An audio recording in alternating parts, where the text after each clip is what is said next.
Picture this. You're rummaging through your wife's bag, looking for your car keys, when your fingers brush against something odd. A phone you've never seen before. Your heart skips a beat. Why does she have a secret phone? Then you unlock it, and there's a video. Starring your own brother. Yeah, that's where my life turned into a nightmare. Hey, I'm Jake, and today I'm spilling every gut-wrenching detail of the betrayal that flipped my world upside down. Stick around, because this story is wild, and you won't believe how it ends, how it all started. Let me take you back to where this whole mess began. My name's Jake, I'm 32, living in a quiet little town just outside London. I've been married to Sarah for 6 years, and honestly, I thought we had it all. Nice house, decent jobs, weekend barbecues, the works. Sarah's a graphic designer, always buzzing with creative energy, and I'm a project manager at a construction firm. Life wasn't perfect, but it felt pretty damn close. We'd laugh over stupid things like her obsession with true crime podcasts or my terrible attempts at cooking Sunday roasts. I thought we were solid, you know? Then there's my brother, Matt. He's 2 years younger, always been the charming one. Blue eyes, quick wit, the kind of guy who walks into a room and owns it. Growing up, we were tight, even if we bickered like typical brothers. He'd steal my trainers, I'd hide his PlayStation controller, that sort of thing. Matt's a personal trainer now, always posting shirtless gym selfies on Instagram, which Sarah would tease him about at family dinners. He'd been single for a while, always saying he was too busy for a serious relationship. I never thought much of it. Why would I? He was my brother. Our families were close. Sarah and I would host Matt for game nights, and he'd bring over his mates or sometimes just crash on our sofa after a late night out. Sarah always got along with him. She'd joke that Matt was the fun brother, while I was the responsible one. I'd roll my eyes, but it never felt off. They'd banter, sure, but it was innocent, or so I thought. Looking back, maybe I missed the signs. Maybe I was too comfortable, too trusting. But who expects their wife and their own brother to be hiding something like that? About a month ago, things started feeling weird. Sarah was spending more time on her phone, smiling at texts she wouldn't show me. She'd say it was work stuff, or just a meme, but she'd angle the screen away. I didn't want to be that guy, the paranoid husband, so I brushed it off. Then there was Matt. He started dropping by less, always with some excuse. New clients, gym events, whatever. I figured he was just busy. But the vibe was different, like he was avoiding me. I couldn't put my finger on it, but it gnawed at me. That's the stage I'm setting for you. A happy marriage, a close-knit family, and a tiny crack in the foundation that I didn't even notice until it split wide open. That secret phone, that video, they were just the beginning of a storm I never saw coming. The day I found the phone. All right, let's dive into the moment everything changed. It was a random Tuesday evening, nothing special. Sarah was out at some client meeting that ran late. Again, I was home trying to find my car keys because I'd promised to pick up some mates for a pub quiz. I'd already checked the usual spots, kitchen counter, my jacket pocket, the bloody sofa cushions. No luck. Sarah's bag was sitting on the dining table, this black leather thing she always carried. I figured maybe she tossed my keys in there by mistake. She'd done it before, so no big deal, right? I opened the bag, rummaging through her stuff, lip balm, a notebook, some receipts. Then my fingers hit something hard and sleek, tucked into an inner pocket. I pulled it out, and my stomach did a weird flip. It was a phone. Not her usual iPhone with the sparkly case, but this cheap, no-brand burner phone. The kind you see in crime shows when someone's up to no good. My first thought was, why the hell does Sarah have this? I mean, we shared everything. Netflix passwords, bank accounts, even the bloody Wi-Fi code. Why would she need a secret phone? I stared at it for a good minute, my brain spinning. Maybe it was an old work phone, a backup? But deep down, I knew it wasn't that innocent. My hands were shaking as I pressed the power button. The screen lit up. No lock, thank God. The home screen was bare, just the default apps and one folder labeled Videos. My heart was pounding like I'd just run a marathon. I tapped the folder and there was a single video file time-stamped 2 weeks ago. I hesitated. Part of me wanted to put the phone back and pretend I never saw it. But I had to know. I hit play and the video started. It was shaky, like someone was holding the phone in a hurry. The setting looked familiar, our guest bedroom with the blue duvet and the wonky lamp I'd been meaning to fix. Then I saw them. Sarah, laughing softly, her hair messy like she'd just woken up, and Matt, my brother, sitting on the edge of the bed, shirtless, grinning like he'd won the lottery. They were whispering, giggling, like they were sharing some private joke. Then Sarah leaned in, kissed him, and the video cut off. I felt like I'd been punched in the gut. My wife? My brother? In our house? I replayed the video hoping I'd missed something, but it was real. Every second burned into my brain. I didn't know if I wanted to scream, cry, or smash the phone into a million pieces. All I knew was that my perfect life was a lie, and the two people I trusted most had stabbed me in the back. But I wasn't going to let it end there.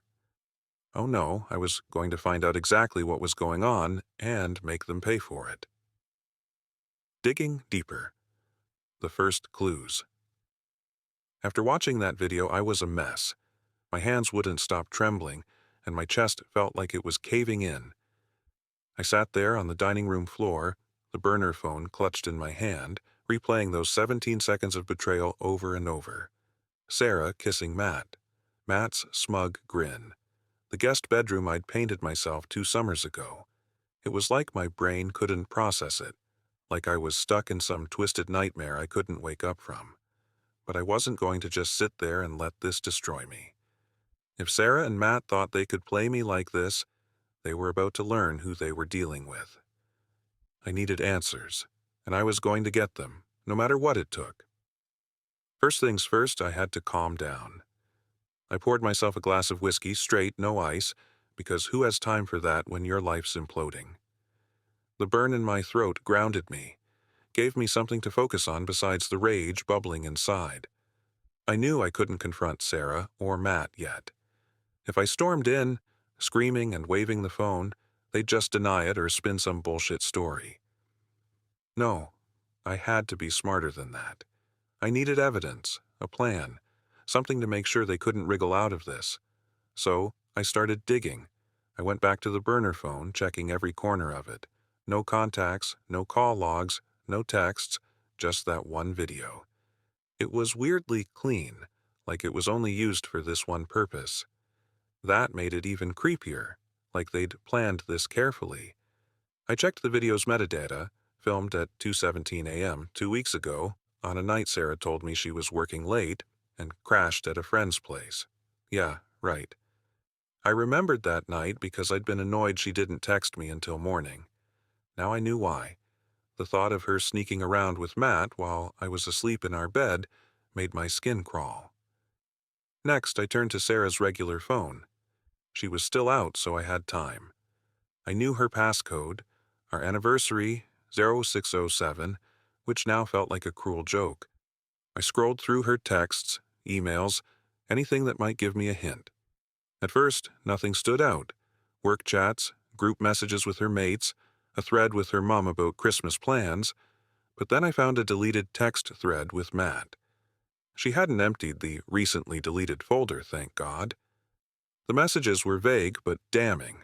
Stuff like, "Can't wait to see you again," from Matt, and Sarah replying, "Soon, just gotta be careful." There was even one from a week ago where Matt said, "He's clueless, don't worry." My blood boiled. Clueless? That's what they thought of me? I took screenshots of everything and emailed them to myself, then deleted the email from her sent folder. I wasn't about to let her know I was on to her. But the texts weren't enough. They proved something was going on, but not the full extent. I needed to know how long this had been happening, how deep it went. Were they just hooking up, Or was this some full-blown affair? And why? What did I do to deserve this? I'd always been a good husband, supported Sarah's career, planned date nights, even did the bloody dishes when she was too tired. And Matt, I'd bailed him out of trouble more times than I could count, from loaning him cash when he was broke to letting him crash at our place after his last breakup. This was how they repaid me? I started thinking about their behavior over the past few months. Little things I'd brushed off suddenly looked suspicious, like how Sarah would forget to invite Matt to our last few game nights, saying he was probably busy, or how Matt stopped joking around with me, always rushing off after quick visits. There was that time at a family barbecue when I caught them exchanging a weird look, like they were sharing a secret. I'd laughed it off then, thinking it was nothing. God, I was an idiot. The clues were there, staring me in the face, and I'd been too blind to see them. By the time Sarah got home that night, I'd hidden the burner phone in my toolbox in the garage, somewhere she'd never look. I played it cool, even though every fiber of my being wanted to scream, "What the hell are you doing with my brother?" She walked in, all smiles, saying her meeting went great and she was exhausted. I nodded, forced to grin, and said, "Glad you're home, babe." It felt like swallowing glass, but I had to keep up the act. If I was going to unravel this, I needed to stay one step ahead. And trust me, I was just getting started. Setting the trap, gathering more evidence. At this point, I was running on pure adrenaline and spite. Sleep? Forget it. Every time I closed my eyes, I saw that video. Sarah's laugh, Matt's smirk, the guest bedroom that now felt like a crime scene. I was obsessed with figuring out the truth, piecing together the puzzle of how my wife and my brother could do this to me. But I wasn't just going to wallow in my misery. Oh no, I was turning into a one-man detective agency, and I was going to catch them red-handed. If they thought they could sneak around behind my back, I'd show them I wasn't the clueless idiot they assumed I was. It was time to set a trap. The first step was to keep acting normal, which was harder than it sounds. Every time Sarah smiled at me or kissed my cheek, I had to fight the urge to demand answers. Every time Matt texted me about some random football match, I wanted to reply, "How's it feel screwing over your own brother?" But I played the part. Doting husband, chill older brother. I even invited Matt over for a bro night to watch the Arsenal game, just to see how he'd act. He showed up, all casual, cracking jokes and chugging my beer like nothing was wrong. But I noticed the little things. How he avoided eye hack contact. How he kept checking his phone when he thought I wasn't looking. It was like watching a bad actor in a play, and I was the only one who knew the script. While Matt was distracted by the game, I excused myself to grab more snacks and slipped into the garage. I'd stashed the burner phone there, and I wanted to check it again for any new activity. Nothing, no new videos, no texts, no calls. It was still just that one damning video, sitting there like a ticking bomb. I started wondering if they'd switched to another method of communication. Maybe they were using Snapchat or some encrypted app I didn't know about. Or maybe they were meeting in person, somewhere I couldn't track. The thought made my stomach churn, but it also lit a fire under me. I wasn't going to let them outsmart me. Next, I decided to get techie. I'm no hacker, but I know my way around Google, and a few searches led me to some sneaky ways to gather intel. I bought a cheap wireless camera online. Nothing fancy, just a little motion-activated thing you can hide in a corner. I set it up in the guest bedroom, tucked behind a stack of old books on the shelf. It blended in perfectly, and the app on my phone let me watch the feed in real time or save any motion-triggered clips. I felt a bit like a creep, spying in my own house, but Sarah and Matt had already crossed every line. If they were using our home as their secret rendezvous spot, I was going to catch them. I also started tracking Sarah's movements, not in a stalker way, but enough to notice patterns. She was suddenly working late a lot, always with vague excuses about client revisions or team brainstorming sessions. I checked her work calendar. We shared Google Calendars, another thing that now felt like a sick joke, and half these meetings weren't even listed. One night, she said she was at her friend Emma's place for a girls' night. I casually texted Emma, pretending to check if Sarah had left her jacket there. Emma's reply, "Haven't seen her in weeks, mate." My heart sank, but it was another piece of the puzzle. Sarah wasn't just lying, she was building a whole double life. Then there was Matt. I noticed he'd been posting less on Instagram, which was weird for a guy who practically lived for gym selfies and protein shake ads. I scrolled through his older posts looking for anything suspicious. One photo from a month ago caught my eye. A mirror selfie at the gym with a familiar black leather bag in the background. Sarah's bag, the same one I'd found the burner phone in. The caption read, "Grinding with good company." I hadn't thought twice about it at the time, but now it felt like a slap in the face. Had they been flaunting this right under my nose? By the end of the week, I had a growing file of evidence. Screenshots of texts, Emma's message, the gym photo, and a few grainy stills from the camera. Nothing incriminating yet, just Sarah grabbing laundry from the guest room. It wasn't enough to confront them, but it was enough to keep me going. Every clue fueled my determination to expose them. I wasn't just hurt anymore. I was angry. Angry at Sarah for breaking our vows. Angry at Matt for betraying our bond. And angry at myself for being so blind. But I was done being the fool. The trap was set, and I was ready for the next move. The sting.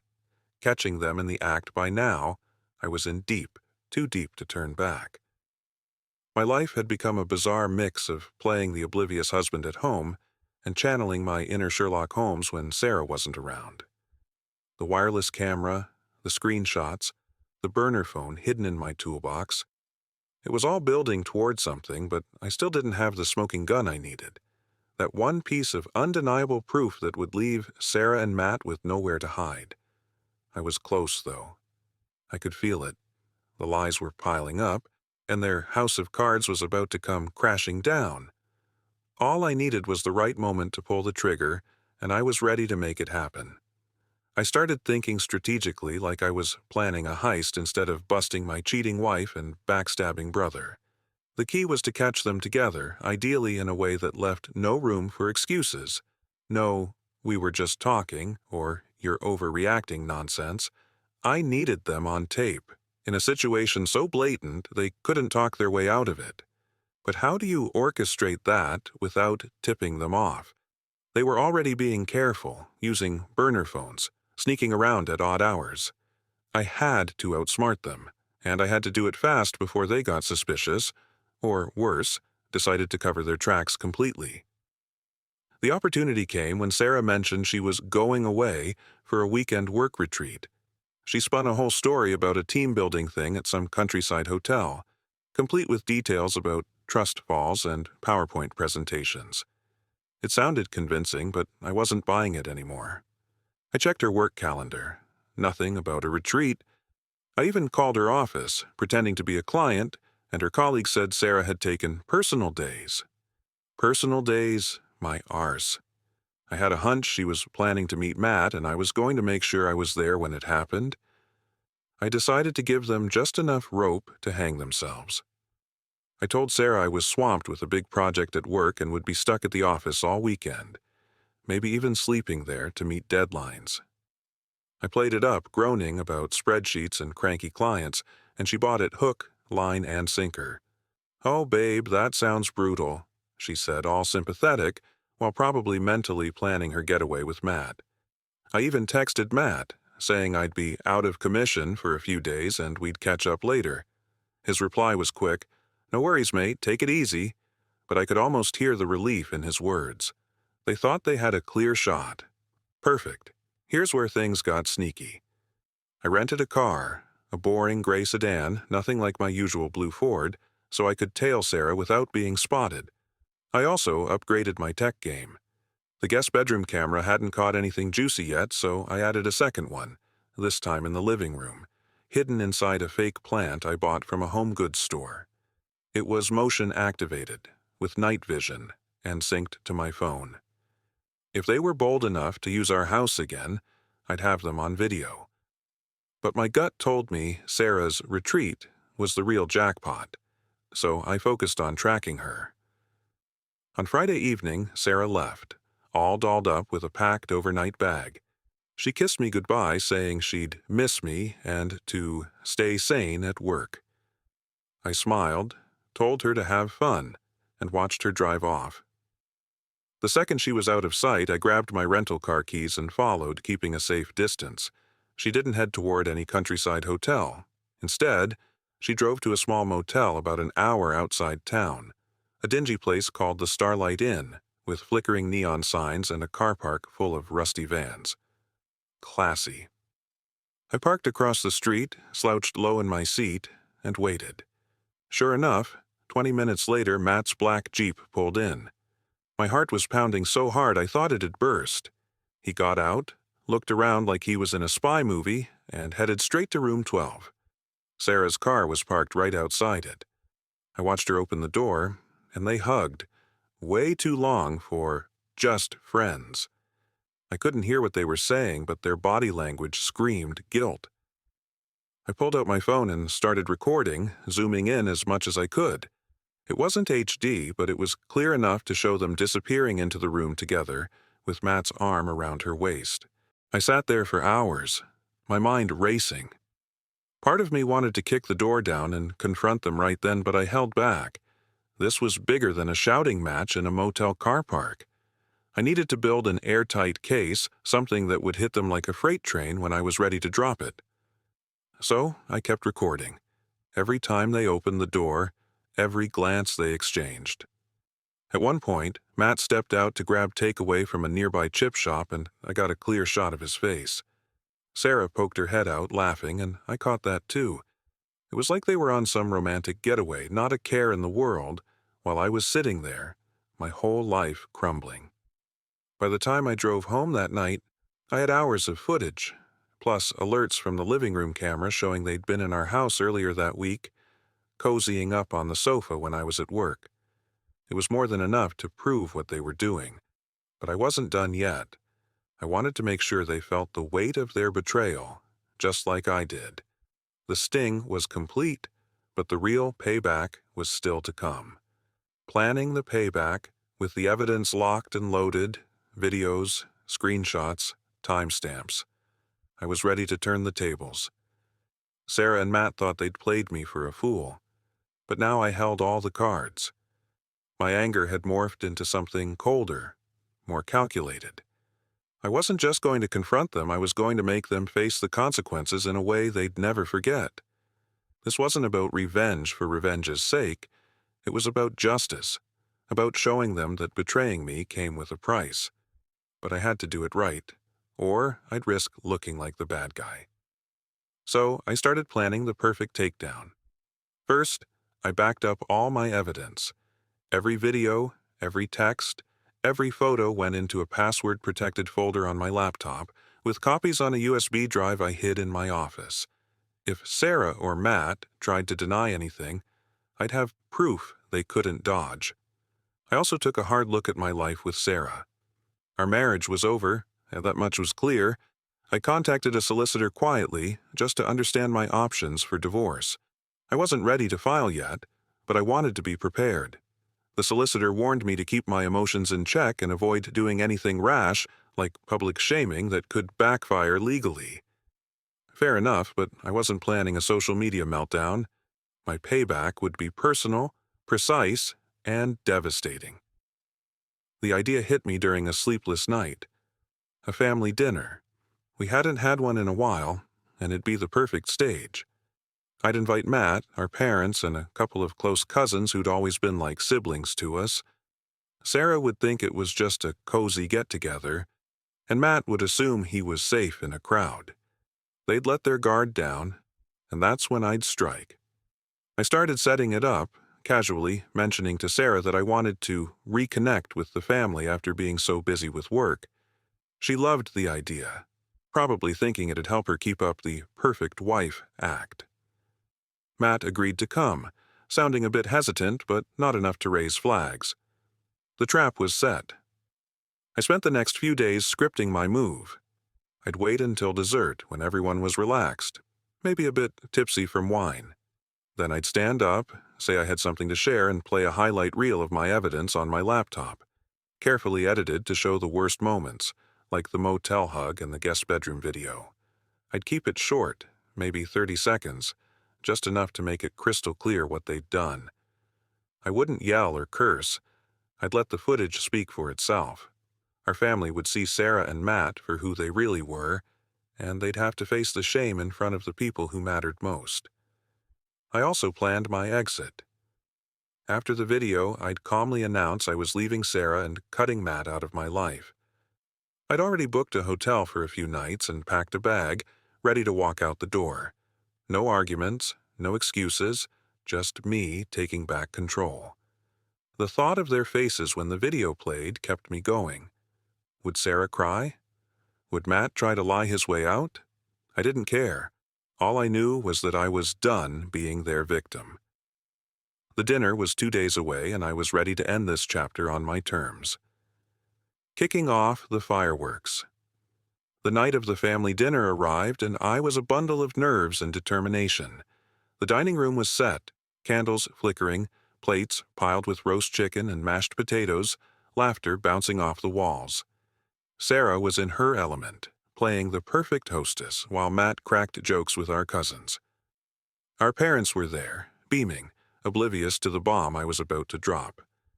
I kept my cool, smiling and nodding, but inside I was counting down the seconds. The laptop was ready, hidden under a tablecloth with the video queued up. This was it, the moment I'd been building toward for weeks. After the main course, I suggested we pause before dessert for a quick toast. Everyone grabbed their wine glasses, expecting some sappy speech about family. I stood up, cleared my throat, and said, "I've got something to share that's been weighing on me." Sarah shot me a curious look, and Matt shifted in his seat, but neither suspected a thing. I pulled out the laptop, opened it, and hit play. The room went silent as the screen lit up with the motel footage. Sarah and Matt hugging, his arm around her waist, followed by a clip of them in our guest bedroom, giggling and kissing. I'd edited it to 20 seconds of pure, undeniable betrayal. The gasps were immediate. My mom's hand flew to her mouth, and my dad's face turned red. Sarah froze, her wine glass slipping from her hand and shattering on the floor. Matt tried to speak, stammering, "Jake, what? This isn't—" But I cut him off. "Save it," I said, my voice steady. "You both thought I was clueless. You were wrong." I turned to the family, who were staring in shock, and laid it out. "Sarah's been cheating on me with Matt. I found a burner phone, texts, videos. It's been going on for months." I pointed to the laptop. "That's just a taste of what I've got." Sarah started sobbing, muttering, "Jake, I'm so sorry." But I wasn't having it. Matt jumped up, trying to play the victim, saying, "You're blowing this out of proportion, mate." That's when my cousin Tom, who's never been one for nonsense, told him to shut up. The room erupted. My parents demanding answers, my cousins shouting at Matt, Sarah crying louder. I didn't stick around for the chaos.